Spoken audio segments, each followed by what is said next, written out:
Bienvenue sur ordimer.com. Internet fut construit en pleine guerre froide. Mais comment et en combien de temps la toile d'araignée est-elle devenue le réseau que l'on connaît ?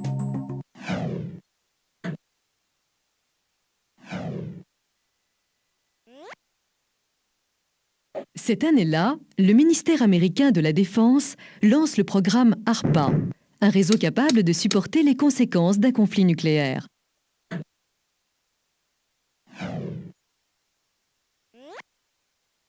Peu après, les universités américaines s'équipent en gros ordinateurs et se raccordent au réseau de l'armée.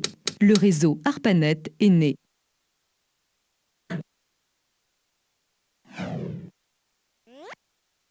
Suivent alors les premières connexions internationales à ARPANET à partir de la Norvège et de Londres. C'est la naissance des réseaux Usenet, Bitnet.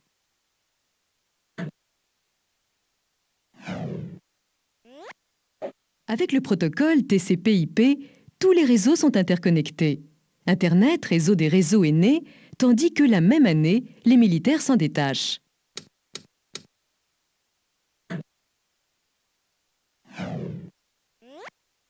La National Science Foundation, NSF, déploie de super ordinateurs pour augmenter le débit d'Internet.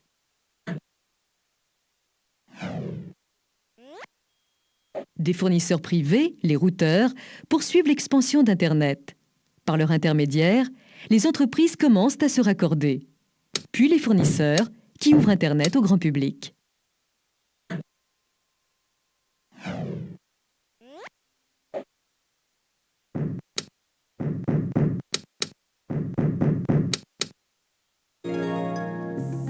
C'est ainsi qu'aujourd'hui, via le World Wide Web, des millions de particuliers rejoignent la communauté du net.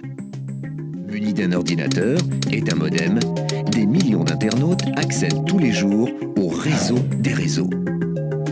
Mais qui se cache derrière cette toile d'araignée ? L'internaute accède au réseau par l'entremise d'un ordinateur, d'un modem et d'un logiciel de communication. Le réseau téléphonique relie l'internaute jusqu'au point d'accès ménagé par son fournisseur Internet. Le fournisseur d'accès loue des accès Internet aux particuliers, moyennant un abonnement mensuel. Le routeur gère des zones d'Internet à l'échelle nationale ou internationale et vend ses services aux fournisseurs. Institutionnels ou privés, des réseaux à très grande vitesse acheminent les données d'un continent ou d'un pays à l'autre. Les supports du réseau sont les serveurs dispersés aux quatre coins du monde. Ils offrent aux internautes l'accès à toutes sortes d'informations.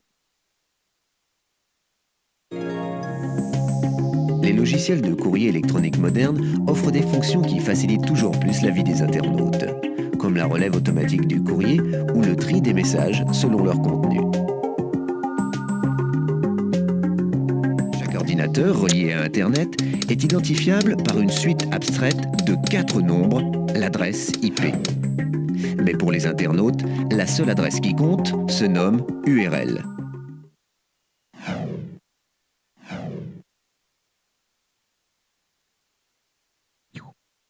Grâce au protocole IP, tout ordinateur relié à Internet possède ses propres coordonnées.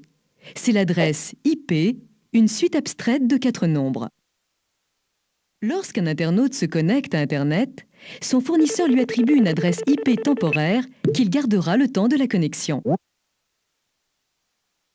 L'adresse IP étant trop abstraite, les techniciens du net ont inventé les noms de domaine afin de donner au serveur un nom plus facile à retenir.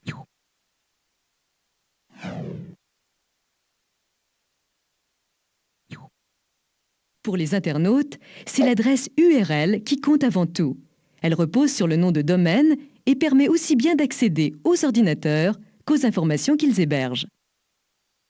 L'adresse URL d'un serveur Internet comporte plusieurs sections.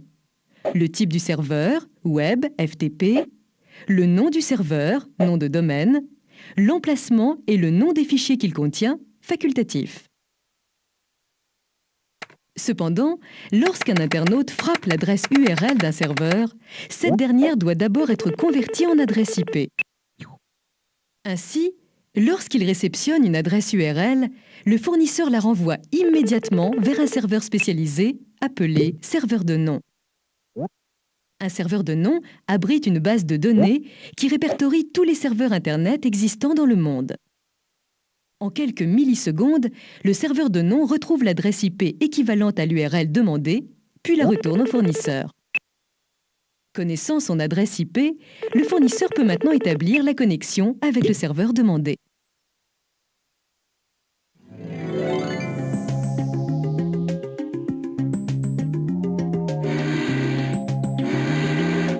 Depuis que le système d'adresse IP puis d'adresse URL ont été instaurés, le réseau Internet connaît une croissance exponentielle. Le trafic sur Internet dépend du nombre de voies, de la fluidité des échangeurs et de la densité de circulation. Qu'on se le dise, les autoroutes de l'information s'engorgent vite.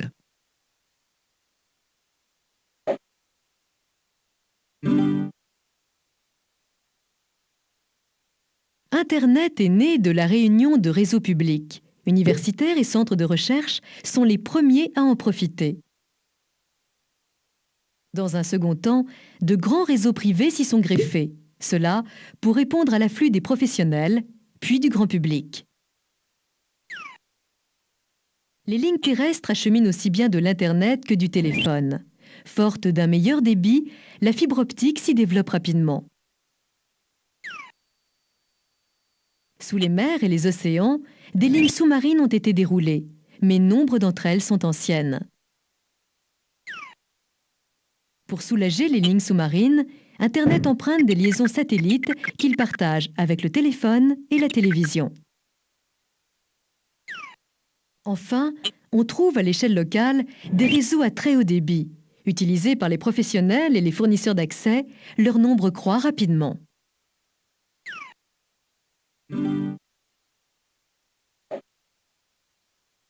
Toutes les liaisons n'ont pas le même débit. Internet possède ses autoroutes, ses nationales et ses départementales.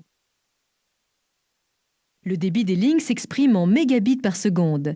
Il oscille entre 0,1 et 150 mégabits par seconde pour certains axes interurbains. Au carrefour des axes se trouvent les routeurs.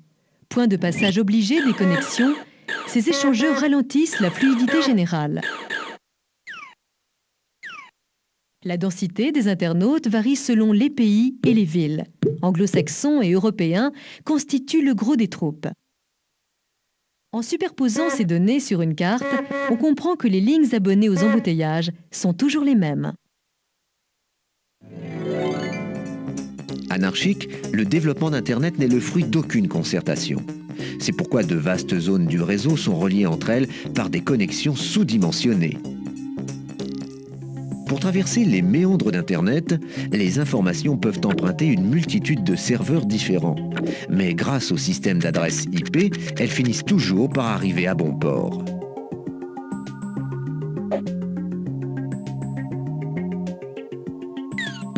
Julien réside dans le sud de la France et veut consulter la page perso de son cousin Olivier, étudiant à Chicago.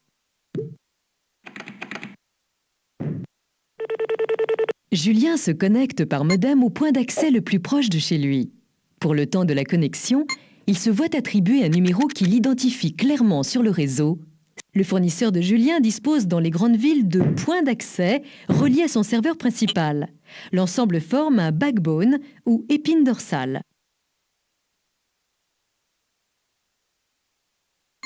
Julien a tapé l'adresse URL de la page de son cousin. Cette adresse sera convertie en adresse IP par un ordinateur spécifique appelé serveur de nom. Car sur Internet, il n'y a que l'adresse IP qui compte. Ainsi, le premier nombre de l'adresse IP désigne une zone géographique. Chaque routeur a en mémoire l'architecture du réseau. Grâce à l'adresse IP de destination, la connexion de Julien est aiguillée tout au long de son trajet. La fin de l'adresse URL permet de retrouver la page d'Olivier sur l'ordinateur de son fournisseur d'accès.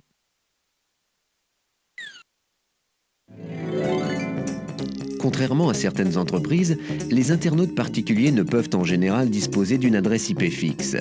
Le nombre maximum d'adresses IP possibles est en effet largement inférieur au nombre total d'internautes dans le monde. Internet a été conçu pour s'adapter aux situations les plus critiques. Découpées en paquets, les informations qui l'empruntent doivent coûte que coûte arriver à bon port, quitte à emprunter des chemins détournés.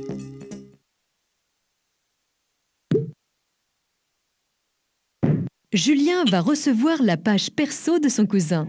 Mais avant cela, les fichiers qui la constituent vont être découpés en petits paquets. Pour pouvoir être identifiés sur le réseau, les paquets sont numérotés avant leur expédition, ce qui va permettre de reconstituer la page. Et pour que les routeurs puissent les aiguiller, chaque paquet reçoit les adresses IP de l'expéditeur et du destinataire.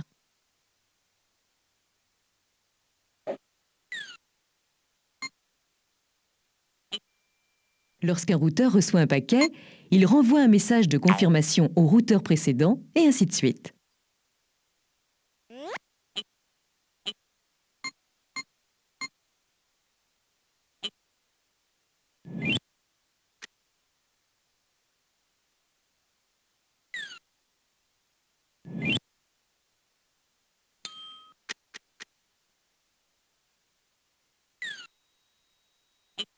Hélas, la ligne transocéanique est saturée et les paquets sont temporairement bloqués sur ce routeur avant de pouvoir continuer leur chemin. Informé de cet encombrement, le serveur de Chicago expédie les paquets suivants par un autre chemin.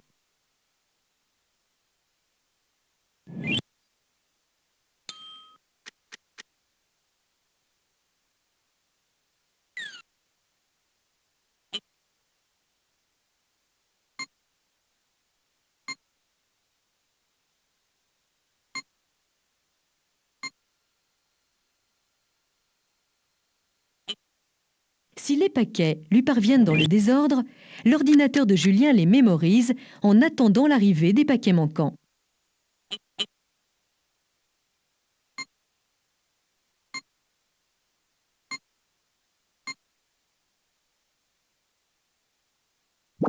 De temps en temps, des paquets se perdent. Comme l'accusé de réception est incomplet, le routeur d'expédition renvoie le paquet manquant.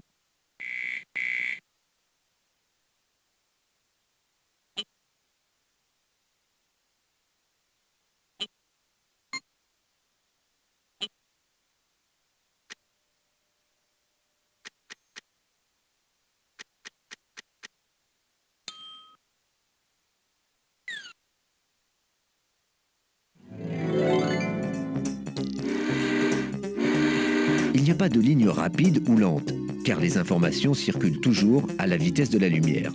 En fait, bloqués dans la file d'attente des routeurs, les paquets sont obligés d'attendre leur tour.